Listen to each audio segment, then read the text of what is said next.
Mesdames et messieurs, le Bénin dispose d'un nouveau code électoral depuis le lundi dernier, promulgué par Patrice Talon après de longs jours de polémiques et de contestation sur une dizaine de recours portés devant elle contre le test. Et bien, la Cour constitutionnelle de Dorothée Sosa a tout rejeté, ouvrant donc la voie à sa promulgation. C'est l'un des sujets que nous allons aborder pendant ce numéro de votre émission hebdomadaire. Bienvenue à tous. Anissé Carlos Oké, bonjour, bienvenue. Bonjour Tanguy. Alors, en dehors de cette affaire de code électoral, nous allons scruter quelques autres sujets de l'actualité. Les nouvelles conditions faites, par exemple, aux aspirants au métier de l'enseignement avec le contexte de menaces de grève par là-bas, les élections à la HAC, la haute autorité de l'audiovisuel et de la communication. Et si le temps nous le permettait, un tour rapidement au Sénégal avec cette campagne électorale et la libération dernièrement d'Ousmane Sonko, le principal opposant à Macky Sall. Commençons déjà par le sujet qui nous intéresse et qui nous tient, à ma foi, la tête et les oreilles. Depuis un bout de temps maintenant, le code électoral, la bagarre devant la Cour constitutionnelle a eu lieu le jeudi et en bloc, les 7 sages ont repoussé, sinon, ma foi, rejeté, je veux dire, la dizaine de recours portés contre elle. C'est curieux ça, non? Non, ça n'a rien de curieux parce que en réalité la Cour constitutionnelle a justifié les raisons de ces rejets-là. Et quand on les lit, ma foi, on n'a pas tout à fait l'impression que ce soit autre chose que du droit. L'affaire de parrainage, on avait quand même dit que, enfin, il y a quand même certains recours sur lesquels on se disait que la Cour, qui avait adopté un certain nombre de positions par le passé, devrait continuer à maintenir sa position. Mais on a vu d'autres argumentaires. Je commençais par dire la question du parrainage, par exemple, où quand même la Cour d'Ogbenou avait fixé que cela était individuel et déterminé par le porteur. Cette fois-ci, ce n'est plus le cas. Le parti définit et puis le parrain suit. Oui, c'est bien ça.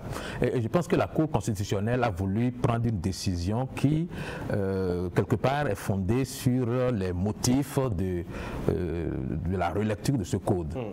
Et l'un des gros motifs de la relecture de ce code, c'est de faire en sorte que les partis politiques aient une assise nationale et soient maîtres du jeu politique.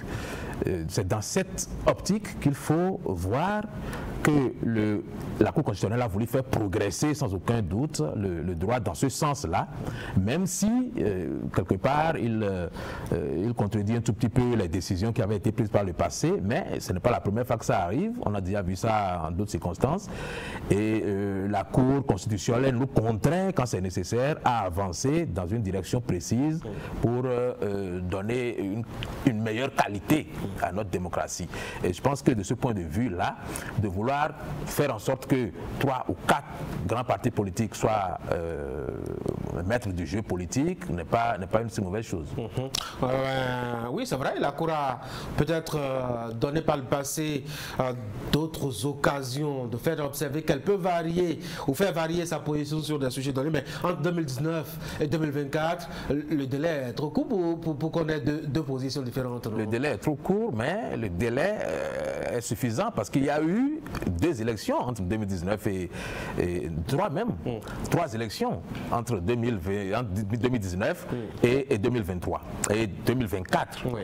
Bon, ça suffit pour avoir une idée très claire des lacunes de l'ancien code et des améliorations qu'il fallait nécessairement apporter. C'est vrai que nous n'étions pas obligés d'y aller au pas de charge, mais bon, le pouvoir a certainement ses raisons pour ça. On dit souvent que le député n'a pas un mandat impératif, mais là maintenant il a obligation de compte rendu à son parti politique, puisque désormais c'est le parti qui définit et pas lui. C'est le parti qui définit et en fait, je pense que la lecture que nous faisons du mandat impératif n'est pas tout à fait la bonne. Ah ouais? Non, parce que je pense, et je l'avais dit sur ce plateau la dernière fois, je pense qu'au moment où ces règles avaient été établi les partis politiques qui étaient des partis privés, des partis appartenant à des patriarches qui assuraient à eux seuls tout le financement, ne pouvaient pas faire élire des députés qui, une fois à l'Assemblée nationale, soient totalement affranchis. Donc, je pense que c'est plutôt par rapport au fait qu'une fois que le député est élu dans une circonscription, et il ne s'occupe pas que des problèmes de cette circonscription, il est le député, il est le représentant de toute la nation et s'occupe des problèmes qui concernent l'ensemble des Béninois. Et la nation étant au-dessus justement de son parti politique, le parti politique n'a pas à lui donner la direction à suivre quant au choix lié au futur candidat ou au futur président de la République. Si l'on donne la priorité à l'indépendance absolue du député, il n'y aurait plus de raison d'avoir un parti politique qui a une vision, qui a un programme, qui a été justement préféré à un autre parti parce que sa vision est la meilleure. Donc si c'est que le député, une fois à l'Assemblée nationale, a sa propre vision, a son propre programme à défendre, on se retrouverait totalement dans un grand désordre. Donc il est important de savoir que quand un député va à l'Assemblée nationale, c'est sous la bannière d'un parti et que les militants qui ont voté pour les électeurs qui ont voté pour ce parti et qui l'ont préféré à d'autres par endroit, l'ont fait parce que ce parti porte une vision qui, par rapport à leur appréciation, est la meilleure. Maintenant, si une fois à l'Assemblée nationale, le député se détache de cette vision et fait comme bon lui semble, ça serait contraire à l'esprit de la loi. Oui, mais dans un contexte où ce n'est pas, je dois dire, la vision d'un parti politique qui détermine le choix des électeurs, quand on sait que c'est la proximité, la fraternité, le régionalisme, l'argent qui détermine l'électeur, est-ce que quelque part on ne lui arrache pas les éléments qui constituent, je dois dire, qui détermine son choix? Est-ce que ça ne lui arrache pas quand à la fin il a choisi quelqu'un qui doit décider d'une vision que lui dont il n'a pas tenu compte pour voter pour lui? Oui, mais le parti a une vision pour tout le monde. Et c'est en vertu de cette vision que telle ou telle région ou telle commune a donné une préférence à ce parti. Bon, alors, ça ne veut pas dire que le député à l'intérieur du parti n'a pas la possibilité de débattre de ses propres idées. Je pense que si la démocratie fonctionne bien à l'intérieur des partis, il n'y a aucune raison de redouter que le député n'ait plus sa liberté de penser, sa liberté de conscience. Ce que je dis, c'est quoi? C'est que les électeurs souvent votent parce que tel ou tel est plus proche de la région qu'un tel autre. Quand on a voté pour ce député-là en fonction de cet élément précis, où la population s'identifie à lui parce qu'il est de cette région, parce qu'il est proche et non parce qu'il porte merveilleusement bien l'idée ou l'idéologie d'un parti politique. Quand on a voté pour ce député-là et qu'il vient après parler d'idéologie à celui qui a voté pour lui, il trahit justement cette confiance que l'électeur a placée en lui. Non, il ne trahit pas du tout. Il ne trahit pas du tout parce que c'est une question d'idéologie. Et si l'idéologie n'était pas expliquée au départ, si l'idéologie ne faisait pas partie du projet de société au départ, sur quelle base le député aurait-il été choisi? Sur la seule base de son appartenance, c'est possible aussi. Mais ce qu'il faut savoir, c'est que dans notre contexte aujourd'hui, le mandat impératif à court, qu'on le veuille ou non. Comment? Écoutez, est-ce qu'un député aujourd'hui peut être complètement détaché de ses électeurs dans le contexte béninois? C'est impossible. Donc, je vous ai dit la dernière fois que c'est une phrase qu'on est allé chercher, qu'on a plaquée sans aller plus loin. Donc, dans le contexte béninois, il faut reconnaître que le député a toujours un côté sensible par rapport à ses électeurs et par rapport à la région, par rapport à la commune dont il est issu. Et c'est pour ça que parfois, il y en a qui justifient leur vote à l'Assemblée nationale par le fait qu'ils auront à affronter leurs électeurs qui ne seraient pas d'accord par rapport à tel ou tel point de vue. Donc, on a beau dire dans le texte que le mandat du député n'est pas impératif, le député lui-même, quelque part, rend son mandat quelque peu impératif. Et donc, c'est pour ça que c'est une combinaison des deux. Le député, une fois qu'il est élu, ne devrait pas être totalement accaparé par ses électeurs et les engagements qu'il a vis-à-vis d'eux, mais quelque part, il ne peut pas s'en défaire non plus. Il y a cette question aussi de double niveau de verrouillage. On parle d'abord de 20% au plan des circonscriptions électorales. On parle après des 10% au plan national. Pourquoi on veut pourrir la vie au parti? Quand on sait que déjà, c'est une lecture curieuse. Quand on sait que déjà, il y a une disposition dans la loi qui dit que quand on s'est présenté d'une manière ou d'une autre à 2 élections identiques successives, qu'on n'a pas eu de résultat ou qu'on n'a pas pu se présenter à 2 élections de même nature, qu'on disparaît normalement, est-ce qu'on a besoin de mettre autant de verrous? C'est pour simplement que les aventures dans le système partisan s'arrête un peu. C'est pour que les aventures s'arrêtent. En fait, il faut le dire sans embâche, c'est pour que les petits partis disparaissent. Pour que les petits partis disparaissent, il faut corser la note parce que vous voyez, on a bien dit 10% la dernière fois, mais il y a quand même de ces petits partis qui existent encore. Nous en avons 15. Et parmi ces partis, il y en a même qui ne sont pas opérationnels, il y en a qui sont totalement en hibernation et qui ne montrent même pas pour quelles raisons on a bien pu les créer. 15 partis aujourd'hui, quand vous regardez le paysage, vous n'avez pas l'impression qu'on en ait plus de 5. Donc, il faut mettre un terme à ça et que nous ayons véritablement des partis qui animent la vie publique. Vous avez vu aujourd'hui, sur un plateau de télévision, j'ai entendu un député s'indigner, non pas un député, un membre influent d'un parti s'indigner du fait que dans l'arène politique, il y a des partis privilégiés qui ont l'argent de l'État à gogo, pendant que d'autres n'ont rien du tout, que c'est une injustice flagrante. Oui, c'est une injustice flagrante, dans la mesure où il y a des critères pour accéder, pour être éligible à ce financement public. Et lorsque nous avons des partis qui ne sont pas éligibles et qui voient de quelle façon les autres sont traités, ils sentent une sorte d'injustice et il faut arrêter tout ça. Tout simplement, il faut arrêter tout ça en faisant en sorte que les petits partis disparaissent et qu'on sache qui est qui et qui fait quoi. Oui, mais si on doit faire disparaître les petits partis, que les grands qui existent n'offrent pas forcément les courants politiques que l'on partage, ça veut dire qu'on nous oblige à quitter la scène politique. Bon, enfin, je ne pense pas qu'il y ait autant de courants. Si on en arrive à 2 partis politiques. Oui, je ne pense pas qu'il y ait autant de courants que ça. Il n'y a pas que 2 courants politiques qui existent au monde. Il y a bien des pays où il n'y a que 2 courants qui s'expriment. Il y a toujours des résidus qui...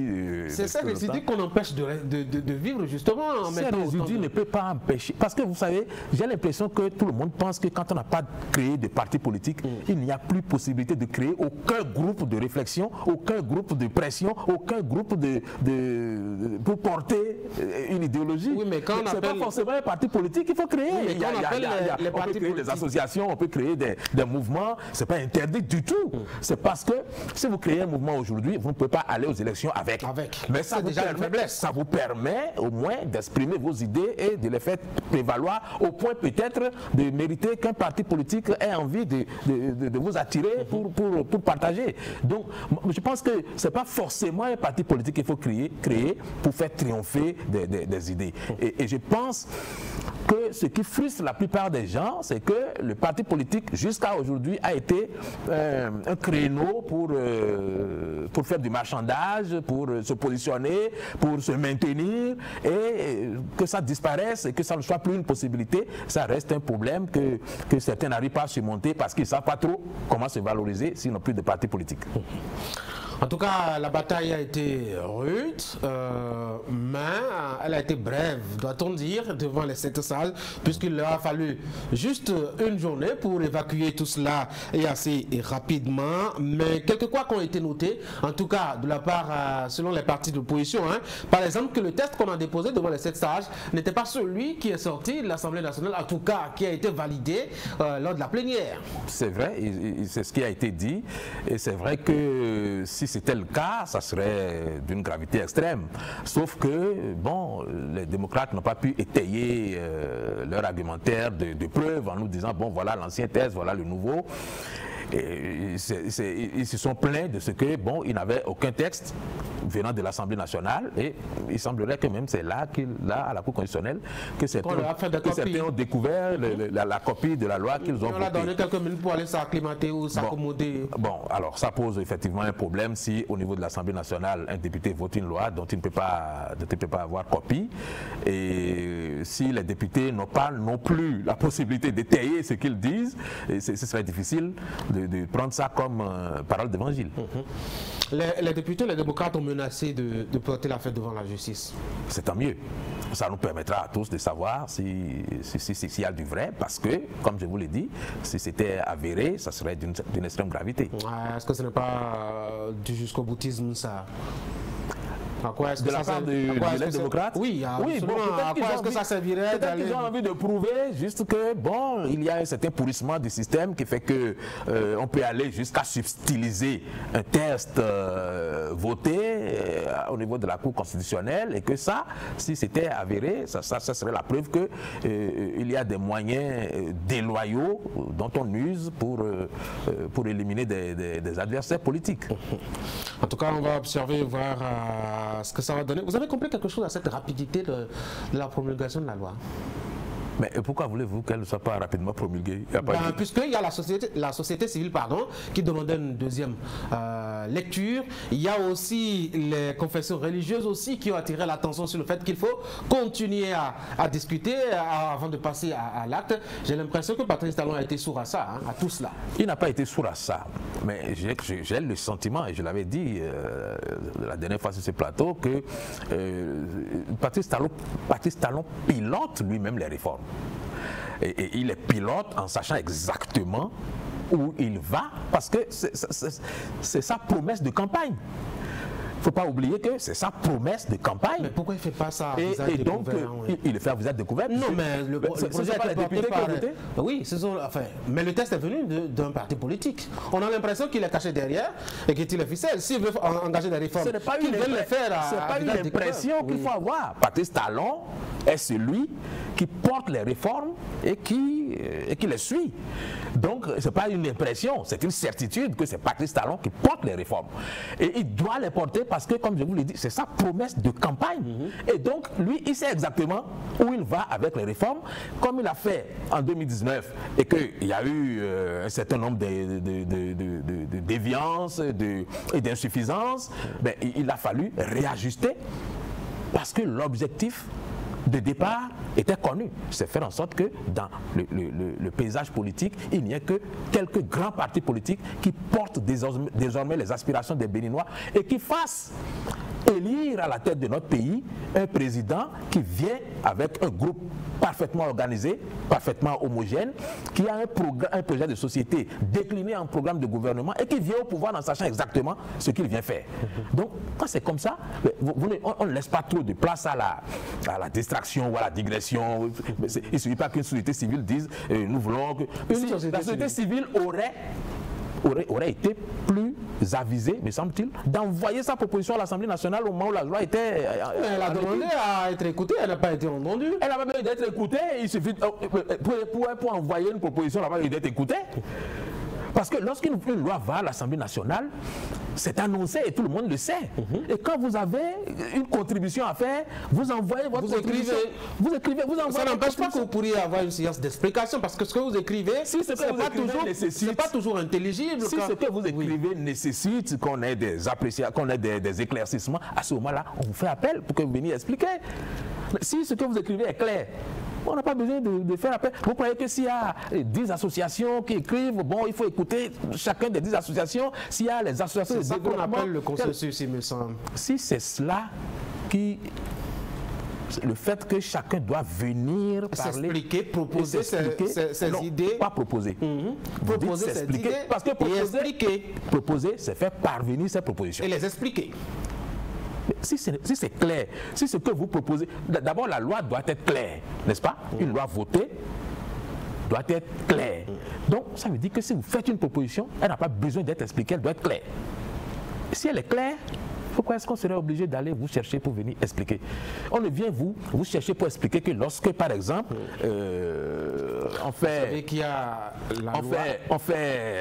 l'étude de votre proposition et qu'on constate qu'il y a des choses à l'intérieur qui nécessitent qu'on appelle votre attention sur le contenu par rapport à un certain nombre d'explications complémentaires qui pourraient aider. Mais si ce que vous dites n'est déjà pas recevable, pourquoi est-ce qu'on irait... Oui, mais on a dit, il y a la loi parfois, il y a son esprit, et n'oubliez pas qu'en 2019, des députés sont allés voter une loi et sont allés voir la Sénat pour que la Sénat leur explique la loi qu'ils ont eux-mêmes votée. Donc ça veut dire que même quand on est soi-même législateur, on peut parfois édicter des lois qu'on n'a pas compris soi-même. Oui, ça, à ce moment-là, ce n'est pas la faute de qui que ce soit, c'est la faute de ceux qui votent.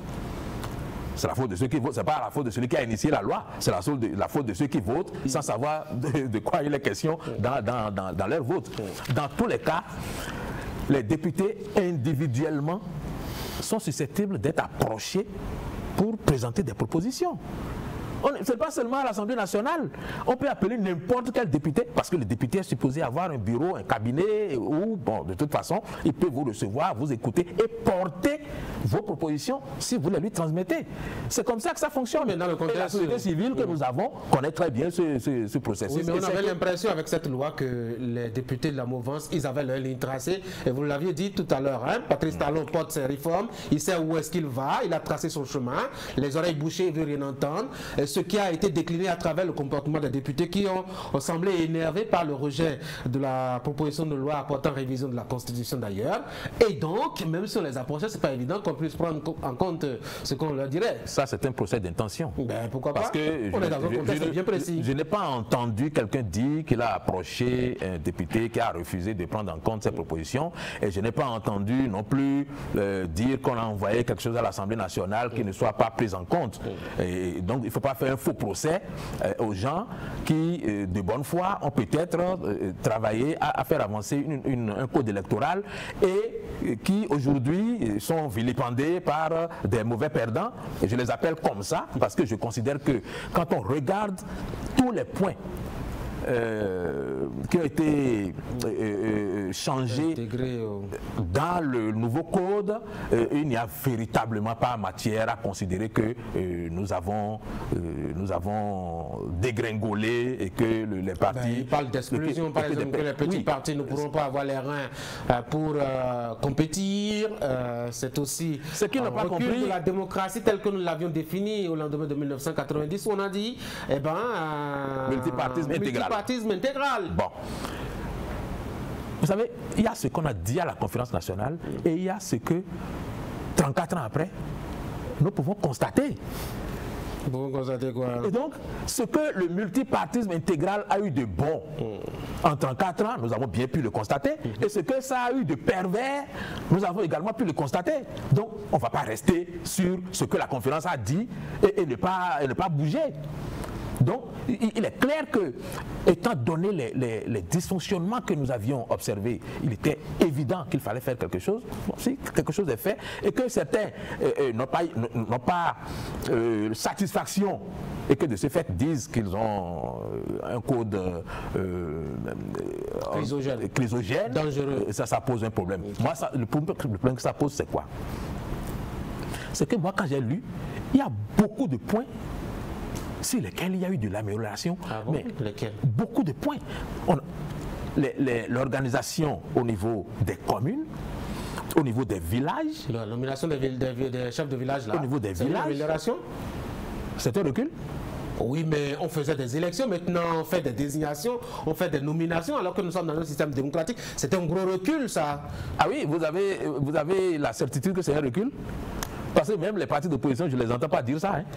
Ah non, non. Mais ils sont préoccupés d'abord par la présidentielle, puisque c'est l'élection la plus capitale. C'est ce que je vous dis. Oui. Ils ne sont préoccupés que par l'élection présidentielle. Et donc, ils pensaient avoir un code qui ferait des ouvertures et des facilités. La politique, il ne faut jamais l'oublier. Et ce n'est pas qu'au Bénin. C'est un rapport de force permanent. Et la démocratie, il faut savoir que c'est la primauté de la majorité sur la minorité. Si dans un combat politique, certains s'imaginent qu'il y aura de l'équité, qu'il y aura de, comment dire, des facilités pour combattre leurs adversaires, s'ils pensent que ça existe quelque part sur la terre, ils se trompent. Il faut que les gens sachent. Ceux qui sont dans l'opposition, il faut qu'ils sachent que le pouvoir doit faire du pouvoir. Le pouvoir doit s'exercer.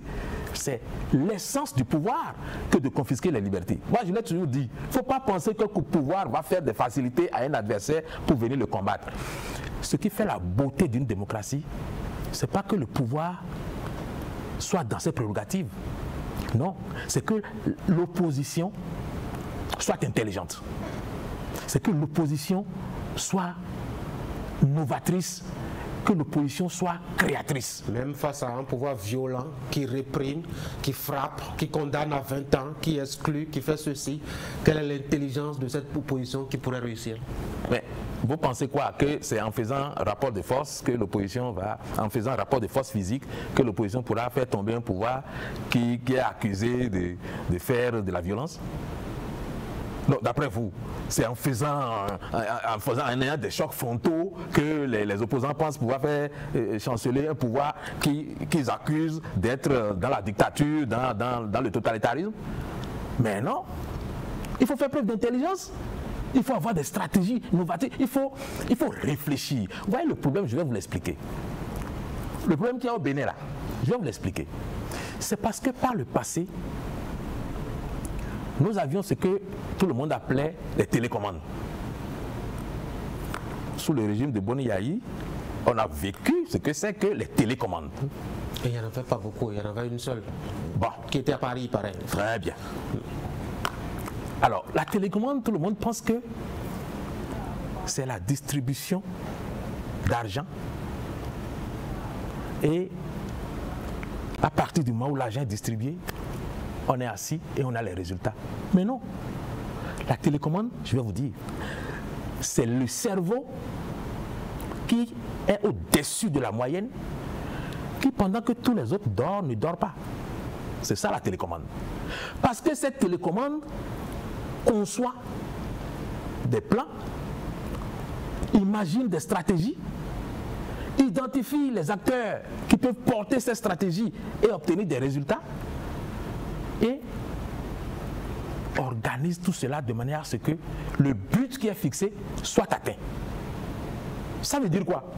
Ça veut dire que quand on a une opposition qui n'a pas une ligne, qui n'a pas de stratégie homogène, qui n'a pas derrière un cerveau pensant, qui conçoit la stratégie et met tout le monde dans son rôle, il ne peut pas réussir. C'est quoi? Tous les opposants sont des idiots actuellement? Ce que je vous dis et qui est clair, c'est que le cerveau pensant manque à l'opposition. Le cerveau pensant qui faisait que l'opposition d'hier était une opposition porteuse de résultats est malheureusement le même cerveau qui aujourd'hui organise l'État. De sorte que, en face, moi je ne vois aucune organisation cohérente. Vous en voyez, vous? Moi, je n'en vois pas. Je ne vois pas une opposition organisée, intelligente. Il n'y a que des jérémiades, des récriminations. Non, mais ça ne peut pas. Ils utilisent les moyens qui sont à leur disposition. Non, il n'y a aucun pouvoir sur cette terre qu'on ne puisse combattre avec des moyens qui peuvent l'ébranler. Ça n'existe pas. Mais c'est une erreur de penser que c'est dans les rapports de force physique qu'on peut faire tomber un géant qui manifestement vous domine. Comment vous voulez le faire tomber? Dans les rapports de force physique, c'est pas possible. Donc, c'est pour vous dire quoi? Que ceux qui prennent des risques ne savent pas que c'est individuellement qu'ils prennent ces risques-là parce qu'ils se disent que le peuple est avec nous, mais le peuple n'est avec personne et le peuple ne demande rien à personne. Ah, ouais? Ah mais non, la preuve, il y a des gens en prison qui pensent que c'est pour le peuple qu'ils font un combat, mais le peuple est là, le peuple libérateur, il est où? Ah ben, parce qu'il on a eu un président de la République, un ancien président de la République qui a été séquestré 52 jours parce que le pouvoir considérait qu'il y avait des raisons de le séquestrer. Le peuple était où? Non, Ce que dit le peuple. Il paraît qu'il y a eu des coups de feu à Cotonou. Il n'y a pas de peuple qui défend les gens qui prennent des risques individuels pour affronter le pouvoir. Le peuple, c'est lui. Il ne prend pas beaucoup de risques. C'est lui qui, au moment où il décide de prendre une décision, il décide du moins d'agir, agit sans attendre personne. Mais quand le peuple va à ses occupations tranquillement, tous ceux qui se prévalent du peuple pour faire des actions, pour dire, ils se trompent complètement. Qu'est-ce qui va changer dans la physionomie de la politique? Il n'y aura rien de changé à part que tous les partis politiques doivent désormais se mouiller le maillot et montrer maintenant ce que c'est que d'être un parti politique. Parce que jusque-là, nous avons eu que des clubs électoraux. Sont les moyens, là, comme l'a dit quelqu'un que vous aviez évoqué tout à l'heure, là, sont les moyens, ils n'ont pas de moyens, ils n'ont rien, et on leur demande d'aller mouiller le maillot. Alors que, ma foi, par an, comme l'a dit celui que vous aviez cité, des gens ont 1 milliard, 1,5 milliard, eux, ils n'ont rien. Maintenant, vous les mettez tous sur la même piste pour dire, allez, la compétition commence. C'est comme si vous mettez un lièvre et un escargot sur la même ligne de départ pour dire, bon, écoutez, on va voir maintenant, il y a une règle qui est adaptable à tout le monde et tout le monde doit la respecter. Oui, c'est un peu dommage qu'il en soit ainsi, parce que lors des dernières législatives, il y a que le parti des démocrates, les démocrates du moins, qui a pu tirer son épingle du jeu, et je ne pense pas que les démocrates aient été privés de fonds publics. Je ne pense pas, hein. Quand il y a eu la dernière distribution de fonds... Oui, ils ont eu leur part, mais il n'y a pas que les démocrates, c'est le parti de l'opposition. Je comprends que ceux qui ne sont pas éligibles, qui n'ont rien eu, soient dans l'aigreur et soient dans la déception. Moi, je les comprends. Mais c'est la règle du jeu. C'est la règle du jeu. Tout le monde ne peut pas être éligible. On peut aller aux élections sans gagner. Et si on ne gagne pas, on ne peut pas prétendre avoir les avantages qu'ont ceux qui ont gagné. Donc, les partis qui aujourd'hui considèrent qu'ils n'ont pas d'argent, qui n'ont pas les moyens, qui n'ont pas la possibilité de gagner, il leur a offert la possibilité de fusionner avec les grands ensembles. C'est aussi simple que ça. Parce que c'est possible là, les gens pensent qu'à cette allure on va vers un parti unique. Hein, non. Les gens font des rapports. Qu'est-ce qui empêche FCBE, qui aujourd'hui manifestement a découvert un partenaire de choix dans les démocrates, de se fondre dans les démocrates? Oui, mais la philosophie et l'idéologie des Coris, c'est pas la même chose que les démocrates, et ils l'ont crié tout le temps. Ils ont dit, nous on fait de l'opposition constructive, on ne casse pas, on ne marche pas, on critique, mais on se soumet. Comment est-ce que les idéologies se créent? Moi, je vous rappelle que c'est la même équipe qui avait dirigé l'État, ils étaient tous ensemble. Hein? Peut-être qu'entre temps, ils ont mûri chacun de son côté. Et vous pensez que l'idéologie là serait venue d'où? D'une inspiration nocturne. Mais non, oui. L'idéologie ne vient pas d'une inspiration. Et ils ont tous ensemble géré le pouvoir. Et ce qui les divise aujourd'hui, ce n'est pas l'idéologie. Ce qui les divise, c'est d'autres intérêts. Et vous avez vu qu'aussitôt le Côte votait et que, ayant vu que manifestement il serait laissé pour compte s'il ne prenait pas une décision tout de suite, et vous avez vu que les FCBE qui bombaient le torse et qui faisaient garçon face aux démocrates, vous avez vu qu'ils ont tout de suite accepté le rapprochement, parce que c'est pas parce qu'ils ont fait une lecture plus intelligente qu'hier, non, c'est parce qu'ils ont compris qu'ils n'ont pas le choix. Vous voulez qu'ils fassent quoi d'autre? Ils n'ont pas le choix. C'est ce qu'ils sont obligés de faire. Aller vers les démocrates et, si possible, fusionner avec les démocrates. Ça, c'est une possibilité qu'ils leur ont faite. S'ils ne le font pas, ils vont disparaître.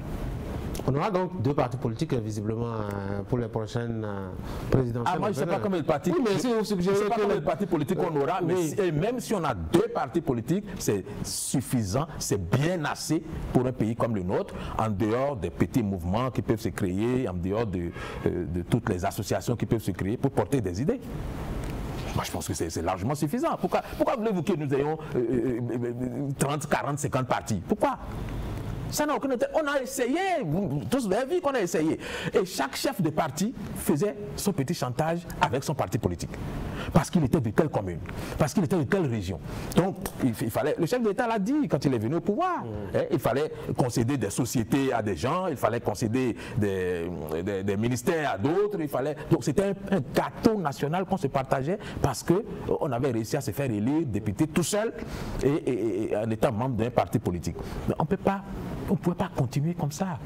On ne peut pas. Non, il faut qu'aujourd'hui, l'individu disparaisse un peu au profit du parti, oui. Parti politique. C'est ce que nous essayons de faire. Je pense que c'est ce que le Code a essayé d'instituer. Est-ce qu'on n'aura pas à la longue un parti, un président pas du tout indépendant, et alors là, pas du tout pris en otage par un groupe ou une association de gens qui sont ensemble parce qu'ils ont des intérêts ensemble? C'est comme ça que vous avez défini un parti politique. Quand le parti politique sera grand, ce sera donc un ensemble d'intérêts ensemble grand, et qu'il aura proposé un président de la République. Quelle est la garantie de l'indépendance de ce président-là? Quand on sait qu'un président, il n'est pas là pour un parti politique, mais pour toute la nation. C'est une expérience que nous allons faire et nous allons en tirer les conséquences. Parce que moi, quand je regarde les États-Unis, c'est pas parce qu'un démocrate vient au pouvoir qu'il cesse d'être démocrate. Et pourtant, il est le président de tout le monde. Oui, parce qu'il y a en face un Sénat, il a en face, en tout cas, des acteurs qui sont moulés de l'esprit démocratique. Il n'a pas des tendances que nous avons sous les tropiques, parfois à vassaliser toutes les autres institutions, par exemple. Oui, bon, comme je vous l'ai dit, c'est une expérience que nous devons faire et nous devons avancer dans cette expérience-là en corrigeant ce qui doit être corrigé. Parce que si nous n'avançons pas, on dit que qui n'avance pas recule. Si nous n'avançons pas, nous allons reculer. Nous savons ce qui empêche notre pays d'avancer. Nous le savons. Pourquoi vous voulez qu'on ne fasse rien du tout pour essayer de corriger ça? Oui, mais il ne faut pas prendre des risques n'importe comment si on veut avancer. Ce n'est pas parce qu'on veut avancer qu'il faut mettre... Mais qui ne risque rien à rien? Ah oui, carrément. Ah oui, attendez. Ce n'est pas qu'on avance au petit bonheur la chance. C'est quand même les acteurs politiques du pays qui sont aux commandes. On n'est pas allé chercher des Chinois pour faire l'expérience de 2 partis au Bénin ou de 3 partis au Bénin. Ce sont les mêmes acteurs politiques qui, vous savez, le groupe qui est au pouvoir aujourd'hui n'est pas très différent de celui qui est dans l'opposition. Hein. C'est une famille. Ah bon? C'est une famille. Quand Boni Yayi était au pouvoir entre 2006 et 2009, tous ceux qui sont au pouvoir aujourd'hui étaient avec lui.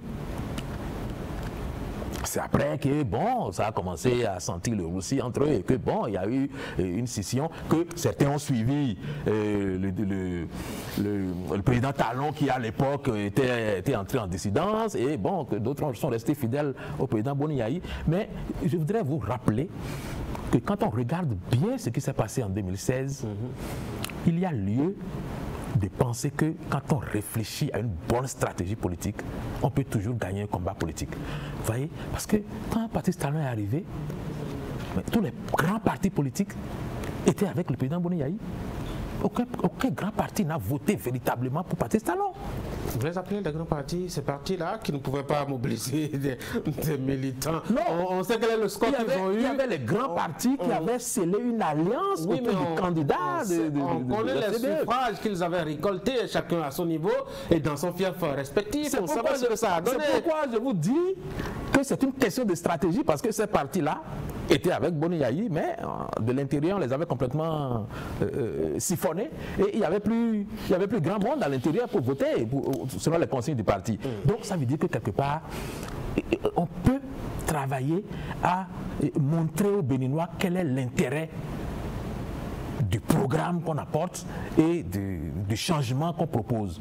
Si au lieu de faire ça, on est dans les jérémiades et les lamentations, on ne peut pas convaincre les Béninois. En tout cas, on verra ce que ça va donner. Hein. J'espère que ça va être peut-être la dernière fois qu'on a évoqué ce sujet du code électoral.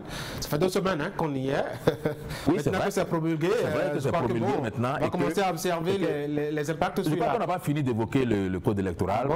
Parce que c'est maintenant qu'un nouveau visage du paysage politique va se dessiner et que nous verrons des partis prendre résolument la décision d'aller fusionner avec d'autres et aller travailler véritablement sur le terrain, à se mouiller les maillots pour que l'électorat soit sensible aux différents discours. Allez, on a encore 2 sujets, hein? Il nous reste 15 minutes à peu près, sinon 19. On va commencer déjà par les nouvelles conditions faites aux aspirants au métier de l'enseignement. Depuis lundi, en tout cas lundi de l'après-midi, hein, les aspirants au métier de l'enseignement ont découvert, comme d'ailleurs l'ensemble du peuple béninois, de nouvelles propositions à leurs conditions. C'est une avancée selon vous, un saupoudrage, puisqu'ils ont demandé mieux? Non mais si vous n'aviez rien, et que vous vous réveillez le lendemain avec la moitié de quelque chose ou le tiers de quelque chose, c'est une avancée. Mais comme je le dis, moi je considère que la situation des AME est un désastre. Ah ouais? C'est un vrai désastre. Et comme je le dis, l'enseignant projette son image sur l'école. Et l'école est à l'image de l'enseignant. Quand on disait que l'école est sanctuaire autant que la chapelle, c'est un grand auteur français qui l'a dit, cela voulait dire que quand vous regardez dans la société un enseignant, il vous inspirait le respect, le même respect que vous inspirait un prêtre. C'est-à-dire que c'est quelqu'un qui a de la vertu, qui constituait un modèle, qui était bien traité, qui était aux petits soins, qui avait une bonne formation et qui constituait un modèle. Un modèle pour tout le monde, pas seulement pour les élèves, mais aussi pour tout le monde dans le village. Et le point commun entre le prêtre et l'enseignant à l'époque, c'est que les deux embrassaient leur carrière comme un sacerdoce. C'est-à-dire que c'est par vocation. Mais cet instituteur de l'époque donnait à l'école l'image que l'école avait. C'est cette image de respect, de grandeur, de considération. Mais regardez ceux qui constituent le corps enseignant aujourd'hui. Regardez-les, parce que les AME constituent la plus grande part, me semble-t-il, aujourd'hui, des 80%. Pour dire les choses de manière triviale, ce sont des gueux. Vous exagérez, non? Je n'exagère pas. Je n'exagère pas, j'exagère à peine. Parce que, d'abord, ils n'ont pas vocation. Ce n'est pas nécessité. Mais ensuite, ils embrassent la carrière comme pis-aller. C'est-à-dire que c'est parce qu'on n'a rien trouvé d'autre qu'on fait cela. Donc on le fait par obligation. Et parce qu'on le fait par obligation, on ne le fait pas comme il faut. Et quand vous regardez l'histoire des AME, il y a parmi eux des tailleurs, des menuisiers. Je vous assure. Il y a parmi eux des gens qui étaient tailleurs, des gens qui étaient menuisiers dans le village et qui finissaient par fermer boutique parce que ça ne fonctionnait pas et qui sont devenus des AME. Bon, si nous avons un corps enseignant comme celui-là, que voulez-vous que devienne l'école? Ce n'est pas une situation que nous devons au régime du président Patrice Talon. Hein. C'est une situation qui vient de loin. N'oubliez pas que c'est depuis 1985 que l'État béninois a décidé de ne plus recruter des enseignants et qu'on avait à l'époque un programme qui s'appelait programme de départ volontaire. Parce que non seulement on ne recrutait plus, mais on voulait dégager le maximum d'enseignants parce qu'ils constituaient le plus gros poids dans la masse salariale de l'État. Donc, il y a eu le programme de départ volontaire et le mirage des 4-5 millions ont fait que beaucoup d'enseignants ont quitté. Et bon, Dieu seul sait qu'ils se sont cassés le nez avec les 4-5 millions, mais ils sont quand même partis avec. Et quand il n'y a pas eu suffisamment de personnes dégagées, le gouvernement est venu avec un autre programme qu'on a appelé départ ciblé. Et à ce moment-là, on ciblait les personnes qui avaient quelques faiblesses dans leur dossier administratif et on a mis tout cela à la porte. Mais c'est normal quand on a créé un trou pareil et qu'on a laissé ce trou pendant plus d'une décennie, c'est normal qu'à la fin, on se retrouve à prendre n'importe qui pour boucher les trous. Comment on fait maintenant? Le gouvernement a trouvé la solution. Ce que le gouvernement vient de faire, vous dites que c'est ce que le gouvernement vient de faire, j'ai entendu quelqu'un appeler ça des mesurettes.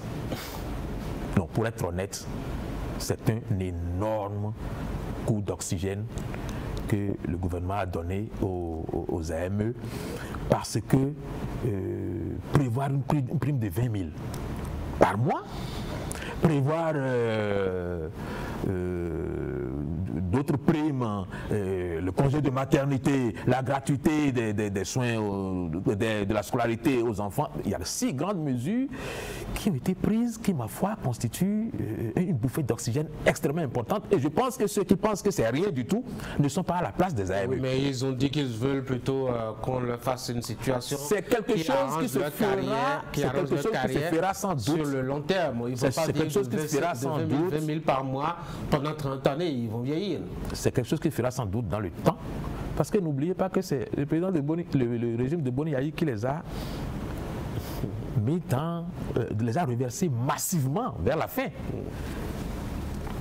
Sans se préoccuper de comment est-ce que on trouve l'argent pour créer le confort de vie à tous ceux-là. Bon, mais donc aujourd'hui, le gouvernement s'est retrouvé avec un véritable problème. Et je pense qu'il essaye de le régler dans la mesure du possible, par palier. Je pense qu'il arrivera un moment où on trouvera le moyen de reverser. Est-ce que ce n'est pas une façon de couper l'herbe sous le pied de ces responsables syndicaux qui appelaient à la grève depuis quelques temps? C'est vrai que la grève a eu lieu. Quelques-uns parmi ceux qui ont été courageux, ont été en grève, ont reçu quelques demandes d'explication et ils sont en train de s'expliquer. Oui, mais ça m'étonnerait qu'un gouvernement prenne des mesures de cette importance-là juste pour désamorcer. Pour casser une grève qui ne prospère même pas. Si cette grève-là était menaçante réellement, on comprendrait. C'est une grève qui ne prospère, c'est une grève qui n'a même pas prospéré. Donc je pense que ce n'est pas le gouvernement avait certainement ce train de mesures. Et peut-être que les syndicats voulaient faire de la récupération en pensant que bon, s'ils avaient pu réussir à faire une réunion de mobilisation autour de leur grève, tout le monde aurait pensé que c'est ça qui a été à l'origine des décisions du gouvernement. Je crois que c'était de la récupération et que ça s'est mal passé pour eux. Bon, il faut qu'ils assument. Mais il faut saluer le gouvernement pour ce qui a été fait et l'encourager à aller encore plus loin parce qu'il est important que ceux qui portent l'image de l'école soient véritablement à l'image de l'école que nous souhaitons avoir dans notre pays. On va finir avec les élections à la HAC, la Haute Autorité de l'Audiovisuel et de la Communication. Il y a des contestations là-bas, vous avez compris quelque chose à ça? Non, mais quand il y a des élections, il y a toujours des contestations. On parle de liste électorale, il y a des candidats qui sont favorisés par des mesures. C'est la même chose qu'en politique. Hein? Et il y a des gens qui, quelque part, trouvent que quand on prend une décision, c'est contre tel candidat, c'est contre tel autre, et que, bon, il faut arrêter parce que, par exemple, on considère que les candidats qui sont déjà conseillers à la HAC ne sont pas dans un contexte d'égalité avec ceux qui, aujourd'hui, sont encore journalistes et travaillent parce que, bon, ils ont les moyens de l'État, ils sont à un poste où ils ont des moyens et que bon, ils doivent laisser tous ces moyens-là, démissionner, et, bon, bref, c'est normal tout ça. Moi, ce que je voudrais dire fortement, c'est que la composition de la HAC, telle qu'elle est, ne donnera jamais aux professionnels des médias la satisfaction qu'ils attendent. Pourquoi? De la HAC. Parce que de par sa composition, la HAC ne peut pas porter les aspirations de la presse. Moi, je considère que si on doit faire des réformes dans ce domaine-là, il faut trouver le moyen de désigner les professionnels des médias pour qu'on arrête de faire des élections qui n'aboutissent à rien. Parce que si les professionnels des médias s'alignent quelque part pour voter, il faut que ce soit pour élire le président de la HAC. Si on met les professionnels des médias en rang pour voter, il faut que ce soit pour voter pour le président de la HAC. Ça changerait quoi? Il n'a qu'une seule voix au niveau de l'institution. Mais il a pour lui l'expérience, il a pour lui les connaissances, il a pour lui les contacts au sein de la profession pour faire avancer les choses. Parce que quand vous élisez quelqu'un qui est un cadre, il a beau être ce qu'il est, s'il est étranger au corps des médias, parce que la HAC c'est pour les médias ou pas? Il faut qu'on s'entende. Si la HAC ce n'est pas pour les médias et que c'est pour autre chose... C'est pour réguler les médias. Et pour réguler les médias, on n'a pas besoin seulement des journalistes. On a besoin des clients des journalistes. Je ne dis pas qu'il faut avoir que des journalistes. Je dis qu'il faut que le président de la HAC soit élu par les journalistes. Parce qu'on ne peut pas avoir dans le corps des magistrats, vous savez le corps des magistrats, comment vous appelez ça, que préside le président de la République? Oui, comment on appelle la dénomination, c'est... Bon, ça m'échappe. Il n'y a pas que des magistrats à l'intérieur. Oui. D'accord? Mais le Haut Conseil de la magistrature.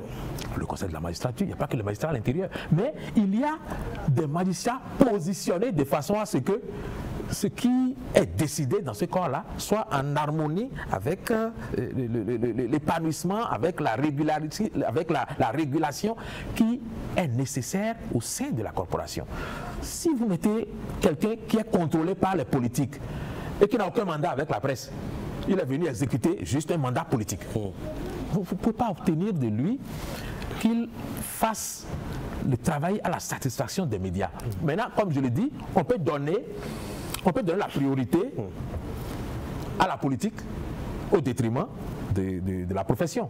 Et c'est ce que nous faisons en ce moment. Moi, je considère que ce n'est pas la meilleure chose à faire. Il faut que les journalistes élisent le président de la HAC et qu'à l'intérieur de la HAC, on puisse avoir des corps constitués comme on en a eu jusqu'à présent, mais que le travail qu'il y a à faire à l'intérieur incombe principalement aux médias et concerne principalement les médias.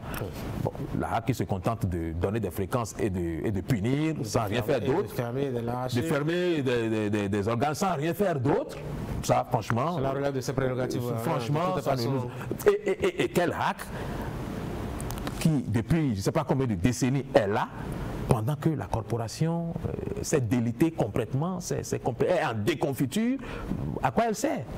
C'est pourquoi je pense qu'il faut aligner les journalistes pour élire un président de la HAC qui connaît la profession, qui connaît les maladies dont souffre la profession et qui a les connexions à l'intérieur de la profession pour qu'un changement puisse naître de ce côté-là. Anissé Kalonsoké, merci. C'est moi qui vous remercie. Mesdames et messieurs, c'est la fin de cette émission. Merci d'avoir été là.